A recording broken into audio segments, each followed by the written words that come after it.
Yo, what's going on, guys? We're back with the mid-season NFL power rankings for the 2024 to 2025 season. Interesting season, to say the least, from a lot of different angles. Um, a lot of different teams improved a lot, and I know, I know that like X amount of like a certain percentage of teams make the playoffs that didn't the previous year. That's a historical thing in the NFL. But there's a lot of teams across the board in many divisions that are have improved, and there's a lot of teams that are not playing to the best of their ability. I really think this might be the most mid NFL season. Young kids like to use that word mid, the most mid NFL season ever. Um, I feel like if there's a lot of teams, if they play to their best ability, they could win a championship this year. Um, yeah, I don't really think anyone's too consistently spectacular. So let's get into it. Number 32, the Carolina Panthers, record 2-7. Coach Dave Canales in his first year. They stayed exactly where they were when I did my initial preseason power rankings. This team's been dealing with a litany of injuries. They've traded players in the offseason. Between those two things, it really hurt this team bad. I mean, they weren't that good before, but just, overall not enough talent on either side of the football. At one time, I thought this team was a little bit spicy. Some of the young talent that I had, I thought they could overachieve a little bit. But that was also, predicated on how well Bryce Young would play. And obviously, as I put here, draft another quarterback or try to develop Bryce Young. I think they're going to probably draft another quarterback to compete with Bryce Young. And keep trying to build the team from there. Verdict on this team right now, they're obviously eliminated from playoff contention. And then at the bottom, I wrote doomed because Carolina's just been bad for a while. So Carolina, number 32. 31, New England Patriots stayed where they are again, just like the Panthers were. Record 2-7. Gerard Mayo, first-year coach. This team's just lacking talent on both sides of the ball. I think the players play tough for Gerard Mayo, but they're just not good in spots where they need to even really be all that competitive. I'm interested to see what their offseason looks like. They really need to obviously bolster both sides of the ball. They're obviously not a playoff team. I put similar play style to the Patriots of old. Players that have anointed as starters prove that. I do think Drake May and I always forget his first name, the Demario Douglas, the rookie wide receiver, show promise. Let's see how this team rebuilds, what direction they want to go in.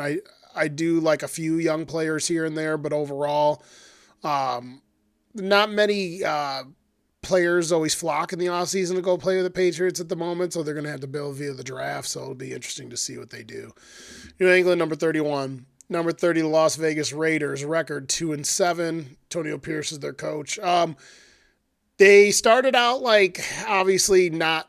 They're 2-7, but they started out looking like they were really going to try to make it run at being competitive. But as they realized that they were starting to go downhill, they started trading away players. Obviously, they traded Devontae Adams. There's rumors that Crosby would get traded, but I doubt they'll trade Crosby.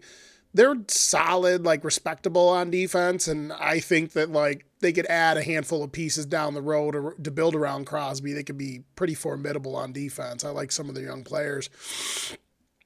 Obviously, they're eliminated from playoff contention. I'd put the not good enough at quarterback.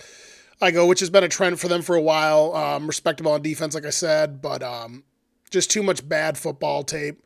And they've been injured, a lot of injuries on this team. It's just every which way from Sunday, this team's not doing well. Haven't been able to optimize some of their cornerstone players and put them in positions and put enough around them to succeed. This team's been loosely rebuilding for a while now. They're probably in full-blown, we're not trying to win, we're trying to rebuild territory now. So, number 30, Vegas. Number 29, Tennessee, another team that I thought could be a little bit better than this in my early projection. They've gone up by one, but I did say in my early projection that I thought that this could be a team that could, be a little more competitive, which they are on defense. 2-6. They've had a top 10 defense consistently all year. Love what they're doing with their front seven. They got some young promising defensive backs. Basically, they're looking already to the offseason to see what they could get. Do they go after a quarterback? I mean, they benched Will Levis. Not a lot of talent offensively. Luckily, they got a defense to lean on. But in this league, it pays to have a really good offense, and you want to have like a moderate defense. And we'll get to teams later that don't play any defense at all. And when you don't play any defense at all, it's really tough. So this is a tough team, a lot of good young players on it. Interested to see what they do with Levis, but obviously this team's eliminated from contention. Tennessee Titans, 29.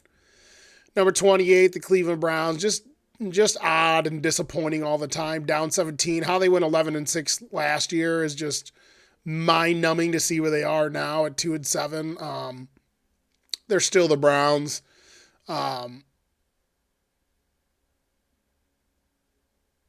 There's rumors that they could get out of Deshaun Watson's contract. He's just playing like garb, and now I'm pretty sure he's injured. I don't know if they could actually get out of that contract. There's like some sort of stipulation where if he gets into like legal trouble again or something like that, they could like cut a bunch of the guaranteed money off his contract and move off him. They're probably praying for that. They're obviously eliminated. Still a super talented team on both sides of the ball. They've just failed on many levels, and the Watson experiment's been a bust. I really can't believe. If you would have told me he was going to play this bad, I didn't think he would play as bad as he's playing. But I also didn't expect anyone to actually pay what they paid for him. Like, considering everything that happened, that's pretty crazy.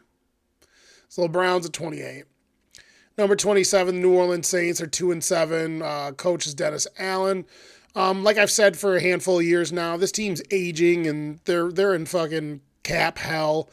And I definitely think it's time for a new coach. If there's any coach that probably needs to be dropped, Dennis Allen's had a little bit of time here with New Orleans. They can't seem to, get over the hump and be more competitive and maybe push in a bad division for a playoff spot. This is not one of these teams that's super bereft of talent. Like, they have talent on both sides of the ball. And obviously they're eliminated. I think it's time to actually blow the shit up this offseason. Go in a fully new direction, get a new coaching staff, get all these aging players off the books, and start a true rebuild. So we'll see what they decide to do, see who they decide to hire. 27, New Orleans Saints. 25, the New Orleans Giants. They're down 1 from the previous slot. Head coach is Brian Daboll. I don't really think Brian Daboll's too much of an issue for this team. I just think the team's not talented enough, per usual. Just not enough juice in places where they really need juice, like even down to just like sheer athleticism. Like, Neighbors is legit, so that's a promising thing. I thought that when I started seeing him playing earlier in the year, I'm like, oh, this is really going to help Daniel Jones. But Daniel Jones just still looks like Daniel Jones, just super inconsistent. It doesn't make the greatest decisions with the football. Interested to see what they do with that. Should they draft a new quarterback? There's some good quarterbacks coming out. They're going to be in the running. I do like the direction this team's going in, though. And obviously, they're just the dependability quarterback's just not favorable. Solid at times on defense, but not good enough on offense. I go, sadly, the inverse is obviously more effective. I've said that for a while. I think that if they make the right moves, get the right guy in at quarterback, and I love their front seven. I do like some of the young DBs, even though that hasn't gelled, like Malik Neighbors. Get the right quarterbacks, more weapons, build up the interior line, right tackle. I mean, this team could be, a couple years away from being competitive. So, New York Giants, 25. Jacksonville Jaguars, 2-7. Doug Peterson. Could Doug Peterson be on the hot seat? I don't know. They just have issues across the board. Just like the continuity on this team is just, in my opinion, in terms of everyone being on the same page and playing well consistently, it's just bad. Some people think Lawrence isn't the answer. This team's obviously eliminated from playoff contention. I wrote, team needs to bolster their O-line and D-line, especially their interior D-line. The team's pretty soft up front on both sides of the ball, and Lawrence's development hasn't gone his way he's playing. I still think he could be really good in this league. He has all the physical tools. He has all the arm talent. He has the intellect. I don't know if it's, just part and parcel being Jacksonville Jaguar. I don't know. Interested to see what they do. This team could go in a lot of different directions, a lot of different things next year. So Jacksonville 24. I also found out that Duval County is like, or this is it the city or the county? Like the city of Duval like spans larger than any city. It basically takes up the whole entire county. I watched some stupid documentary on the Jacksonville Jaguars, and they were showing how big that city really is. Or Jacksonville takes up all of Duval County. In terms of like how far a city spreads, I don't think there's a city that spreads farther. And I always wondered why Jacksonville even had a team in the first place, but I guess they got a sprawling city, but couldn't not doing much in terms of boosting the football pride, but Jacksonville 24. 23 Miami Dolphins. I personally think the Miami Dolphins, with everything that's happened with their team, I just think they're cooked. Mike Macdonald, I think, is a good coach. But at the same time, they've had a lot of talent on both sides of the ball. And injuries or not, they seem to not truly be able to optimize it. They don't win meaningful games. They can't beat the Bills. Should Tua even risk playing anymore? He's back playing. He's made a lot of money. Personally, if I was him, I'd probably stop playing. But they're obviously eliminated from playoff contention. Explosive offense, but never consistent big games, like I said. Obviously, Tua is a big concern. I don't know where this team goes from here after this offseason. You like the skill position players. You like what you have at running back and wide receiver. Offensive line could be a little bit better. And then obviously the defense, the front seven needs some work. Same old stuff with the Dolphins. Dolphins 23. The New York Jets, could quite possibly be the most disappointing team out of all the teams. Obviously, you see them here. They're down 12 from their previous spot, which I had them ranked 10th. Their record's 3-6. They fired their coach and hired some new dude who looks like one of the Dirty Dozen. That's why I wrote who. I don't even know who he is. One thing that doesn't get talked about enough is like it's hard to build continuity early, especially when a team's not like.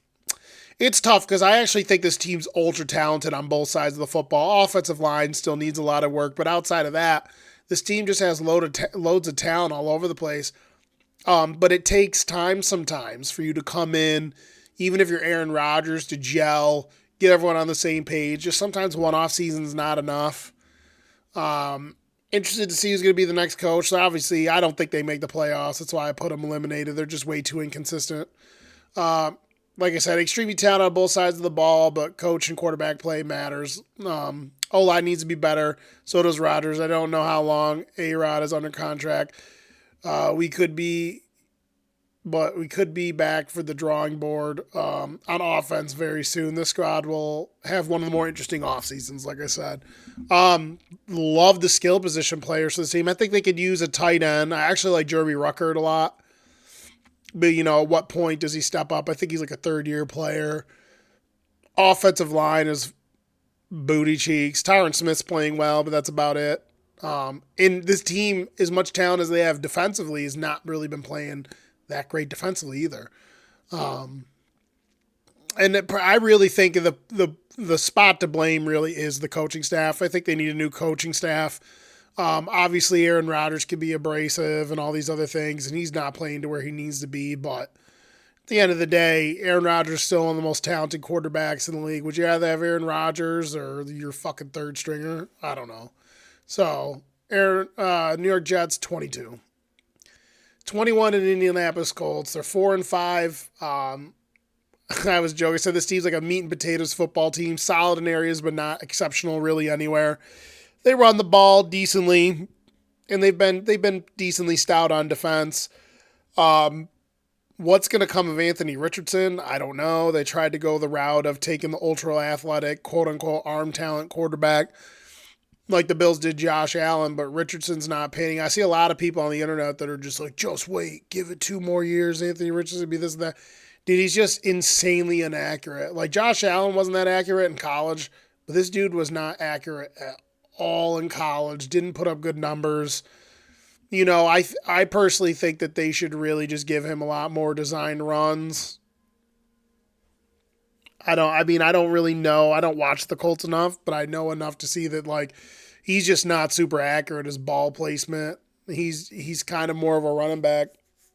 And I'm not one of these dudes that's like, oh, all scrambling quarterbacks. Or I defended Lamar Jackson from time he was in college. Dude could throw the ball, spin the ball. This is different. He's just not accurate at all. And it makes it tough on a team where when you play a little balanced like this team has, you got to be accurate.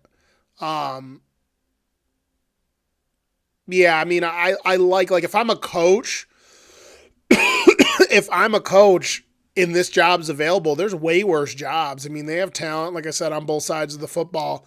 It's tough to figure out how you want to scheme with this team, and they're still a middle of the pack team, very competitive against almost everyone they've played, but just not enough juice at the quarterback position. Is really what it comes down to. You got Joe Flacco coming in, playing better than the kid that you anointed your starter. It's tough. Indianapolis 21. 20, the Dallas Cowboys. So some people would say they should be a little bit shorter or a little bit lower on the list. I think they probably will. I don't think the rest of the season is going to go well for them, especially after supposedly they're losing Dak. Mike McCarthy, outside of the injuries and the team building and coaching's huge. Mike McCarthy, just not the best NFL coach. He was a better coach back in a time when teams played a different style of football, but in today's league, he obviously not great in terms of like play calling, X's and O's. And obviously, he's better than me. I mean, he's an NFL head coach, but I don't think he's the greatest leader either. He never, to me, seemed like that great of a leader when he was coaching, even though he won a Super Bowl with the Packers. I do think this is McCarthy's last year. And I think there's something to be said for, I've said this time and time again, if I was a coach at any level, I would want control over player personnel because it's up to the coach to put players out on the field. Jerry needs to either hire a GM and a coach that can work together to get the right players in and have a better offseason or off seasons instead of Jerry having his hands all over who gets picked and all this other stuff or what players get signed. To his credit, they've made good teams over the years and picked up a lot of talent, but he needs to keep his hands off who builds his football team. I mean, they need to get the right coach, and they need to let the coach cook. Otherwise, Dallas will just be, one of the laughing stocks of the league, the current league. So Dallas 20. Number 19, the Chicago Bears. Their biggest issue is there's no continuity on offense. They just look sloppy and disjointed. I don't think they really know at times what their identity is going to be. I like some of the stuff and the talent I see out of Williams. I just think he needs time to develop. He has all the talent in the world. This team's obviously not a playoff team. I like what they did in the last offseason. They have tons of weapons. They have a really good defense. I think the offensive line needs a little bit of work, but I actually am not concerned about this team going forward. I just think they need to go out and get a new coach, new coaching staff, and have another back-to-back good off seasons. And I think this team can be as good as I thought they were. Obviously, I had them, at 14th to start the season. I actually thought this team could win 9 or 10 games. It's looking like they're not gonna. Chicago 19. Seattle Seahawks 4-5 with first-year coach Mike Macdonald. I do like some of the stuff I see out of this team. Obviously, they're playing a very balanced attack with, they have good depth at running back and they like to run the ball and they like to take shots down the field and attack the middle of the field. I'm interested to see what they do at quarterback. They have Sam Darnold, who I thought, he threw a lot of interceptions, but he threw a lot of interceptions, with a coaching staff and a team that really wasn't up to par. I love the talent of Sam Howell doing the Lord's work. I always have, whether he's running the ball or throwing the ball. I don't think this team is a playoff team, but I do like the foundation that this team has. I just think they need to fill in the cracks. They need to bolster the interior D-line, bolster the offensive line, and they need to be better on defense. They actually have defensive personnel that I like, and especially like their DBs. I love their DBs, but even they aren't playing that great this year. So I think if they could start trajecting towards middle of the pack on defense, I think this team could be a lot better next year. I'm just interested to see who's going to play quarterback for this team because Geno popped, and he's still playing well in his 30s, but, his ceiling has obviously been hit in terms of how far he could carry this team offensively. Like Jackson Smith and Jigba, like DK Metcalf. Love the running backs. Seattle 18. Number 17, the Tampa Bay Buccaneers. The only reason why, so Tampa Bay by proxy goes up 2, even though they're not having the season that some would probably think that they were going to have winning the division last year. I love Todd Bowles. I think he's getting the most out of this team that he can, but this team has just absolutely been lambasted with injuries. Most of their two best weapons have been injured. A lot of their defenders and offensive line have been dinged up. This team's most likely not a playoff team, and I wonder where they go from there this offseason. Baker's still playing well no matter what's been going on with the team. Kate Otton's really stepped up at tight end, just being a fucking volume target machine for them. They've looked great on both sides of the ball, really, no matter what's happened. It's just not enough juice to beat the good teams. Key injuries in key positions, like Mike Evans and going down is huge. Good Godwin going down is huge because he was just crushing it this year. The offseason is going to be super interesting with this team because they got some aging players. They got some players on option. So it's going to be interesting to see what they decide to do if they keep Todd Bowles. I mean, I like Todd Bowles a lot. I think they should keep him. But you never know. Tampa 17. So the Bengals, this was a tough one for me. I could see myself putting obviously they're down 11, but I could see myself putting the Bengals a little bit lower. The problem is like, even though the Bengals are 4-6, it's looking like we're hitting a stride and we're not going to lose to the bad teams, I don't think, the rest of the year. Teams that we should beat. And we're playing every good team close except for getting blown out in the second half by the Eagles. Injuries and inconsistent play and abysmal on defense. I've said this time and time again. You don't have to be great on defense in today's league, but you can't be bad. And we're absolutely atrocious on defense. I know a lot of Bengals fans that really, really think the coaching staff should go, and they think that a lot of the reason why we're not consistent on both sides of the ball or we start out slow is they blame a lot of it on the coaching staff, that we're not prepared week to week and motivated, things of that nature. I do like our coaching staff. I feel like if anyone was to go on the coaching staff, as much as I like him, it's probably Lou Anarumo. Something needs to be done on defense. We need to revamp the talent. I like the young players, but we need to get stronger up front. Maybe a change of defensive coordinator could help, even though we were a top 10 defense for 2 years straight with Lou Anarumo. Slim chance of making the wild card. We lost the Ravens last night, which we got robbed, but that's neither here nor there. Obviously, this team is talented. I'd like to see them get better on the offensive line. It's just not good enough. Bolster the defensive interior line, and I think this team will be right back in the mix next year, but I really don't think we make the wild card this year. I think this team's done. Love my Bengals, but shit's doomed. Cincinnati 16. Up 13, huge leap to 15. The Denver Broncos 5-4 under Sean Payton. They're super efficient on offense with a stifling defense, which is in the top 10.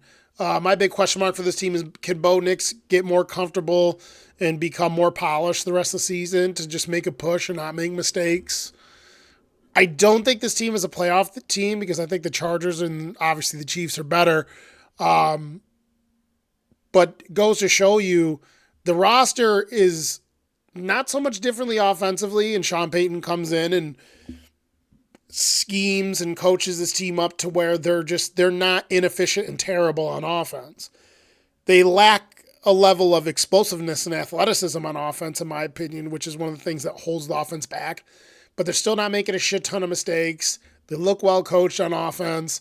They know what their identity on offense is. And then defensively, what can you say? The thing that's interesting about this team defensively is like, it's a fucking rag outside of Patrick Surtain Jr. This team is just like, they put together a top 10 defensive team with just ragtag players. I don't know a lot of them. They're just flying around, 11 men to the football, making plays. It's fun to watch. I think this team's going to remain competitive out the rest of the year, but I do think they get edged out by the Chargers and finish in third place. Denver Broncos 15. Another huge leap, which I actually think is fun to see because I've always liked the Arizona Cardinals and their uniforms and some of the players they've had in the past. Up 12 to the record of leading the division at 5-4, and I don't think anyone would have predicted that. Head coach Sean Gannon. I love what they're doing on offense. They seem a lot more comfortable and well coached. A good balance, running attack, doing a good job getting Murray out on the boundary, making plays whether he's running or throwing the football. They're really good at tight end, really good at wide receiver, Marvin Harrison Jr. Can this team hold the divisional lead? I'm not so sure. I think this team, it could be a possible wild carder at best because the Rams are starting to come back and get healthy, and the 49ers have been banged up. I think the 49ers are still the favorites to take the division. Super fun watch. Kyler Murray's looking more poised and focused than ever, and he's just playing really good football, in my opinion. So, Arizona 14. So speaking of the Rams, Los Angeles Rams are now 4-4 under Sean McVay. The return of Kupp and Puka. Injuries are a big reason why this team's been held back. When this team's fully healthy, it's one of the best offenses in the league. That offense is getting healthy. I love their skill position players, running back, wide receivers. I love what they have at offensive tackle. They can pass defend, and Matt Stafford can just make all the throws and just spin it as good as anybody else. Possible wild card team. I think if there's another team that supplants the 49ers, it could be this team. I wrote with Puka Nacua back. Stafford will clean up, some of the mistakes because he's had to carry the heavy load. The team's super real on offense, man. They can layered attacks between Puka's ability to run after the catch and catch everything, the ability to break tackles, and Cooper Kupp's ability to attack all different levels and areas of the field. This team just can light up the scoreboard. And then with Kyron Williams' ability to run and catch the ball out of the backfield, having that safety valve is just huge for them. I think if the defense can hold and, stay middle of the pack-ish and build on what they've been doing, I think this team could be a wild card team. Rams 13. Number 12, the other Los Angeles team, the Chargers, sitting at 5-3 under Jim Harbaugh. Coaching is what I put. Can this team push for a wild card? The verdict, possible wild card team. With John Harbaugh in the fold, they have a top 10 defense, which is yielding the least points in the NFL. They have an identity on offense, balanced. They have a balanced attack. J.K. Dobbins, fully healthy this year and looks really good and explosive for the first time in his career. Could they make a push? I think they could possibly be a wild card team. Jim Harbaugh has the proclivity to build really good football teams and not be able to really optimize them and get over the hump and win the big games like NFC Championship, Super Bowl. I don't care what anyone says. The fucking weirdo booger eaters can go fall down. I know he hasn't been. I think a lot of it is his team, but I know he hasn't stood out or shown insane improvement from his rookie year. But make no mistake about it, if John Harbaugh builds this team back up, he has the best quarterback he's ever had. Justin Herbert's better than fucking Jimmy Garoppolo. He's better than Colin Kaepernick. He has a legitimate playmaker, a guy who's underrated at running too. He can get out, move around, and he can make every single throw. He's accurate. He's poised. So there's a reason why John Harbaugh took this job. This team had no talent on either side of the ball, lost all their weapons. But when you're really good at coaching, you get the right players, you have a scheme, you have a vision. This team really, to me, isn't super, super talented in a lot of areas, and they're making it work. I think they're going to be a weak wild card team. They ain't going to surprise anyone in the playoffs, but they're going in the right direction.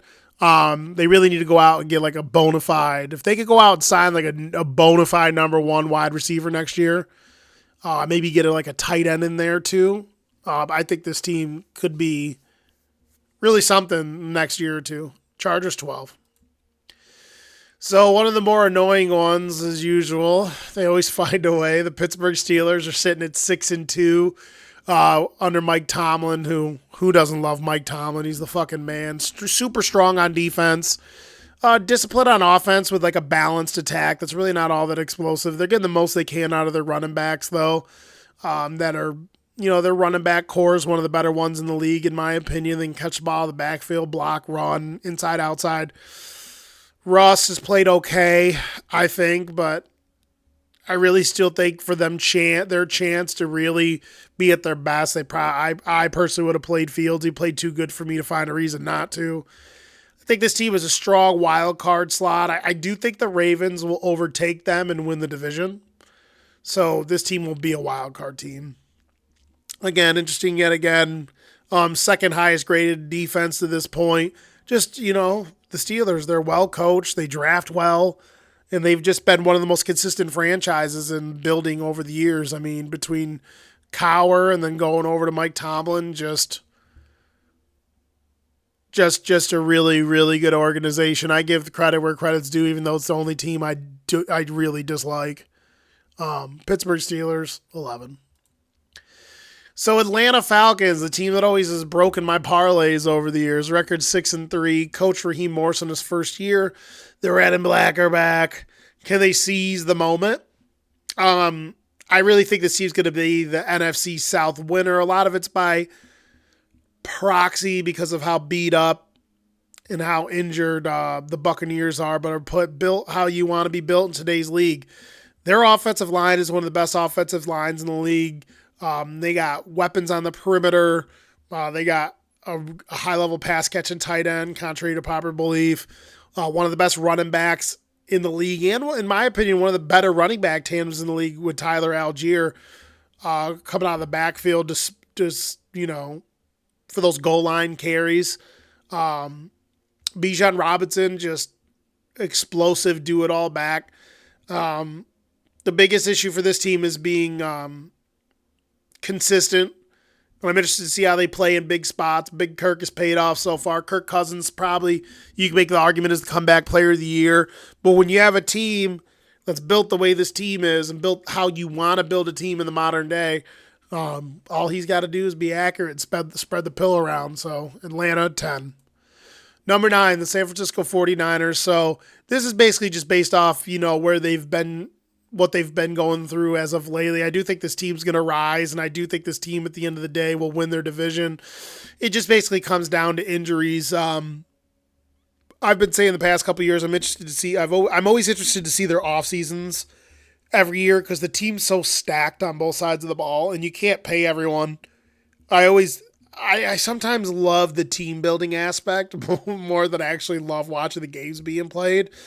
They can go in a bunch of different directions on how they want to build their team here. I have an idea of what they're going to do based off their offensive and defensive schemes, but it is always fun to see what, coaching staffs value. You might, in terms of positional value, you might be surprised at times.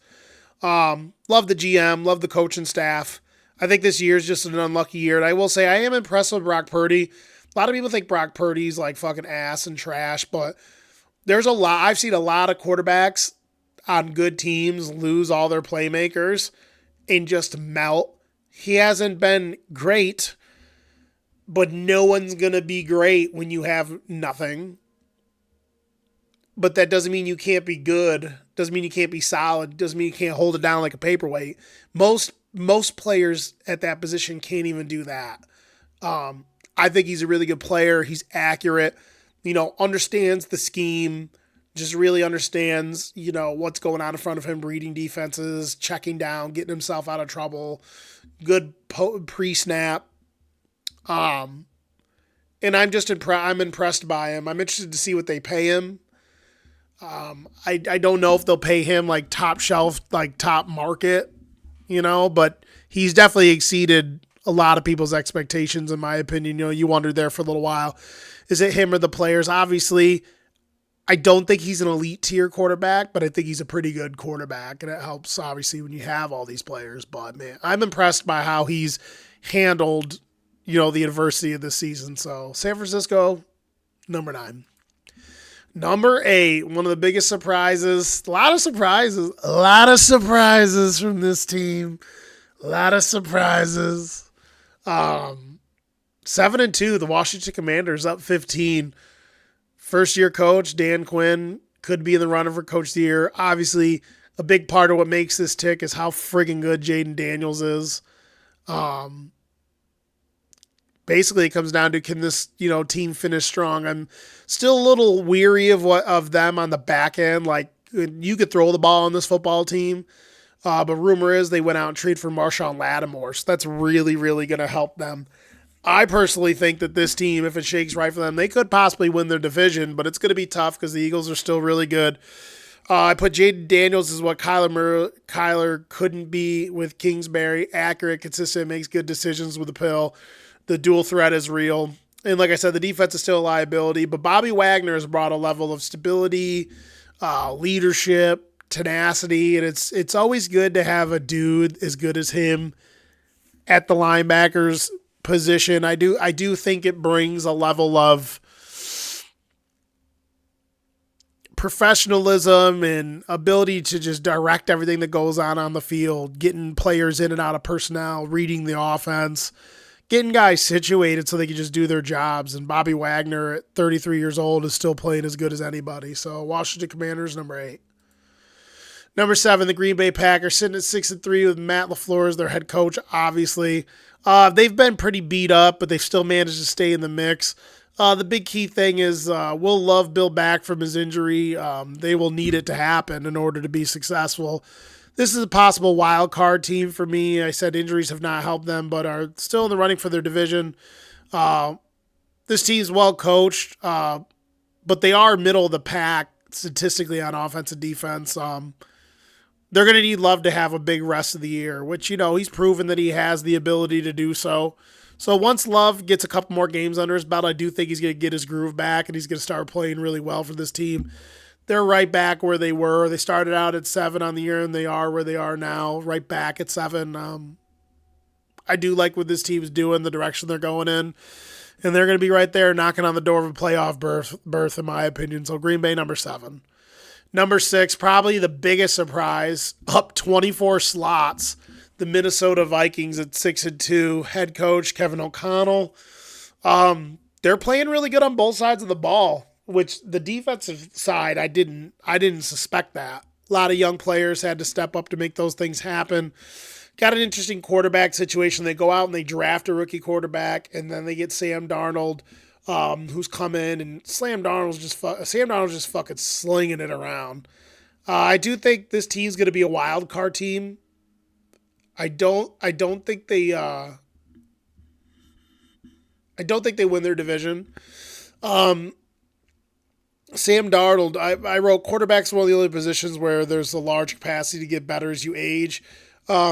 Quarterback is a skill and intellectual driven position. Yes, it helps you if you're uber athletic. But those are the guys that tend to be the more elite guys. Your Lamar Jacksons, your Josh Allens. They're just great at both things. Reading fields, passing the ball, throwing it. Will Darnold be able to keep it up, keep crushing it? Both sides of the ball played aggressive and smart. This team is the real deal as of right now. A lot of good young players flying around. Justin Jefferson obviously is absolutely unstoppable. It stinks that they lost Christian Darrisaw at left tackle, but I still think this team's going to be really competitive going forward. And shout out to Sam Darnold, Kevin O'Connell. They just, took it by the reins. They haven't looked back. So, Minnesota Vikings, number 6. Number 5, the Houston Texans, sitting at 6-3. Their biggest issue is they've had some key injuries. They lost Stephon Diggs, Nico Collins. I wrote, will injuries hold a talented young squad down? I do think they're the divisional winner because their division is just absolute dog shit. They'll get in the playoffs, but I really do think that the injuries at the key positions will hold this team back. I don't think they're going to be a strong playoff team. I think they can be had a little bit defensively if you scheme against this team right, and losing your 2 best wide receivers That's huge when you're going to come into the AFC and play some of the teams. They're going to have to face that have really good defenses in the AFCs, like if they end up playing the Chargers or the Steelers or the Chiefs, who have one of the best defenses in the league. It's going to be tough for them to not have all their pieces. Stroud's the real deal. I think he's struggling in his second year a little bit because of all the players banged up, but I do think obviously the future's still super bright for this team. This team's obviously a playoff team, but I just think that's all they are, is a playoff team. I don't think they go on a run in the playoffs. So Houston, number 5. Number 4, the Buffalo Bills, coming in at 7-2. Head coach Sean McDermott. Josh Allen's efficiency after losing number 1. So again, I have to listen to all these like haters. And look, I get it. Like, the Bills haven't been able to make it to the Super Bowl. But I think people forget how good some of the teams are that he has to go through in the playoffs every time.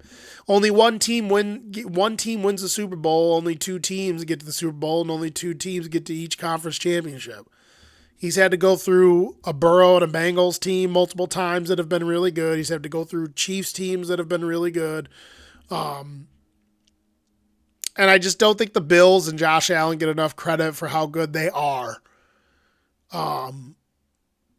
There's a lot of fucking fans out there whose teams don't do fucking shit as of late. And they're quick to be like, oh, the fucking Bills suck, when they would fucking trounce their team. The Bills' best player on defense has been injured all year, and they're still one of the better defensive teams. Josh Allen lost his number 1 wide receiver, and up until he got Amari Cooper, he was throwing almost 70%. And he's thrown only 2 touchdowns to 17. 17 touchdowns and 2 interceptions the whole season. And he obviously is a threat to run it and run him in. He's the real deal. He's in the mix for the MVP. Obviously, the question mark is, can they make it over the hump? They're obviously going to be the divisional winner. Boasting the 3rd highest scoring output and middle of the pack defensive Bills are back where they found themselves. Young players have stepped up, along with Amari Cooper being added as a potent attack.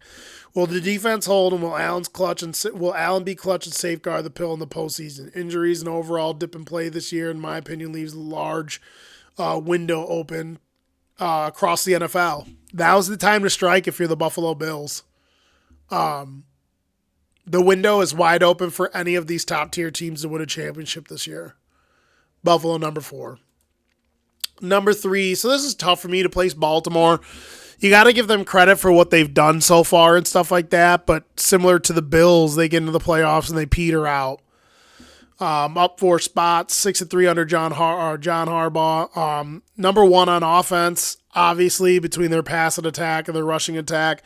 They're just, really good at anything they do, and they also have the ability to have these garbage time, backyard football style plays, broken plays where Lamar Jackson's really good at improvising. His receivers are really good at improvising.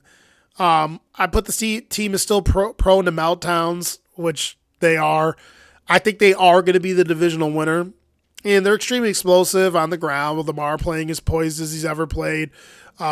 Getting Derrick Henry in there. Derrick Henry's leading the league in rushing touchdowns. The front seven's really good on this football team, but their back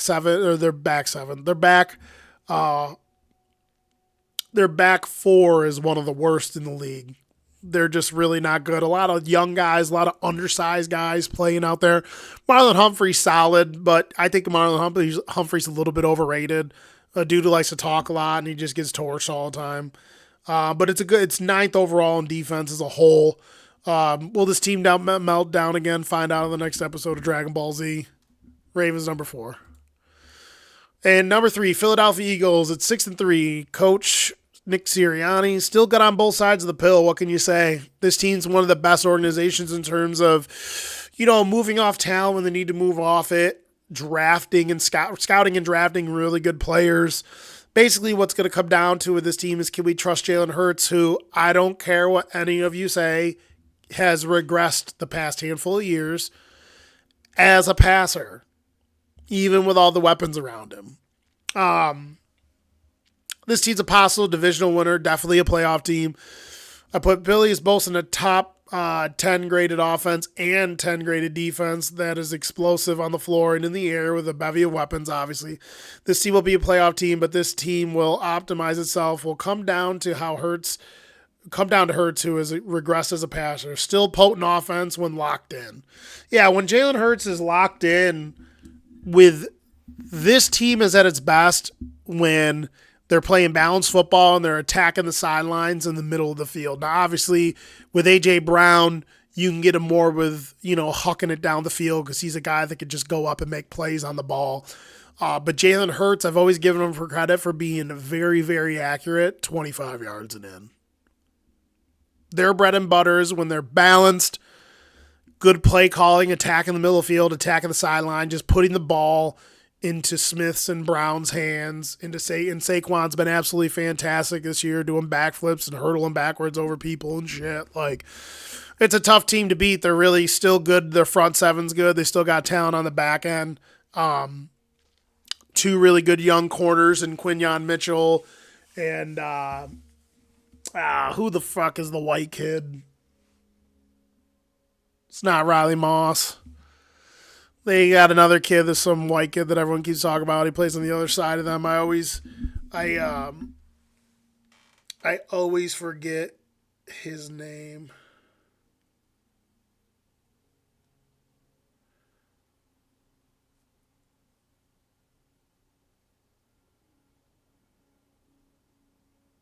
Oh, yeah. Cooper DeJean, that's what it is. Cooper DeJean. They still have Darius Slay, obviously, too, who's one of the better corners in the league, but he's getting up there in age. But Cooper DeJean can play all over the place, play in the slot. He can play safety. Just they know how to draft players. Like their defensive linemen are stacked. Like this organization's just always been good at drafting teams. Even like the years when they had Donovan McNabb and T.O., those teams were really good on both sides of the ball too. Obviously couldn't get over the hump, but they got a Super Bowl to their credit, been to a couple. Eagles are definitely one of the better franchises, in my opinion, in the modern day. And I am impressed with how they build teams. So Philly, number 3. Oh, snap. Number 2, the Kansas City Chiefs. A lot of people will be going, how can you put the Chiefs at number 2? They're 8-0. They're well coached, obviously. Best coaching staff probably in the league. Seems to always pull shit out. I don't care what anyone says. I don't fucking bang the table and freak out and harp on it. Like, if you're a football fan, you should just be used to it. It is what it is.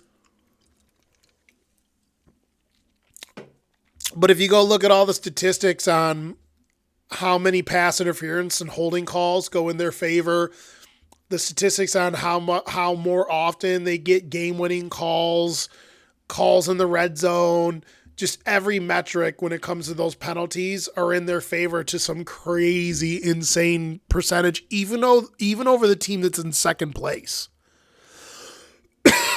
They're going to win the division, obviously. Mahomes isn't playing great, in my opinion. They've been beat up and depleted at wide receiver, so a lot of it's not really his fault. They're still playing a really good balanced attack. He's doing a good job just holding it down. But I really think last year and this year he just hasn't. I just feel like there's something off with him. I could be wrong. He's still the best quarterback in the league, and almost every quarterback has down years, but I just feel like there's something off. I don't really know if it's the depletion of the wide receiver core or whatnot. They just added D-Hop, and his first game, he absolutely fucking crushed it. Still really good in his early 30s because you just got to be able to run the whole fucking route tree, and that's what he does. They're top 10 on offense and defense, even though Mahomes hasn't played the greatest, but that just comes down to scheme, knowing how to run your offense, being poised. Coaching matters. Being good at the right spots matters. And like I said, penalty statistics, it does, leave you wondering, like some Jordan rules, Mahomes rules shit. I don't fucking know. But yeah, Kansas City, number 2. And number 1, the Detroit Lions, sitting at 7-1 under Dan Campbell. Goff is out here flaking and perpetrating. As stated with the Bills, is now the time for them to get a Super Bowl. Verdict, divisional winners. I wrote one of the best stories of the past few seasons, Detroit. First overall defense and the 4th overall offense. Goff is dishing the pills at a 75% accuracy rate, which is insane, with 115 passer rating. Balanced and efficient on offense at its best. The defense brings intensity, speed, depth, and a bunch of dogs. Dan Campbell has put together a serious squad. Could this be the year Detroit wins their first Super Bowl? I actually really like their chances to win a Super Bowl this year. Doesn't mean it's going to happen, but I really, really like their chances to at least get there. This team is talented on both sides of the ball. They have one of the best offensive lines. Some would say the best offensive line in the league. They're really good at all 5 spots. Two-headed monster at Montgomery and Gibbs that they just complement each other so well. Gibbs with the long speed, catching the ball in the backfield. Montgomery can catch the ball, really good in the red zone. Power runner with a little bit of underrated speed when he gets out in the open field. Obviously, they have a one-man wrecking crew. And Amon-Ra St. Brown. They got Sam Laporta. And then defensively, they're stacked. Love their front 7. Love their defensive backs. It sucks that they lost Aiden Hutchinson, but I really do think they're still going to be really competitive on defense going forward. And I thought that Aiden Hutchinson could have been Defensive Player of the Year this year. That's how well he was playing through his first 7 games, 6 or 7 games. But I accidentally put Detroit number 3, even though they're number 1. What an asshole. But Detroit's my number 1 team. These are my power rankings for the midseason. I got a couple other videos coming out. One's almost finished. I'm going to try to do it the next day or two. It's my midseason awards. And then I have another video that I'm going to make where I'm going to talk about the state of, and I don't make any videos just talking about any one particular team. I don't think I ever have. But, I am a fan and I have a favorite team, and I'm going to put a video out based on the state of my favorite team. And kind of go on a little bit of a rant and share my thoughts as truly as a fan, and try to pull my fanatic hat out, because, for my content, I'm very honest on here about my assessments of these teams and even my own team. But it's nice every now and then to actually act like 99% of the other fans and just get fucking pissed off and do whatever. So I'm going to make a video on the Bengals at some point where I think they need to go after the season and stuff like that. And I think that'll be a fun little video. So if you guys like this, please like, subscribe, comment. Let me know what you think. Let me know, if I put a team too high, but a team too low, and I'll holla at you guys later.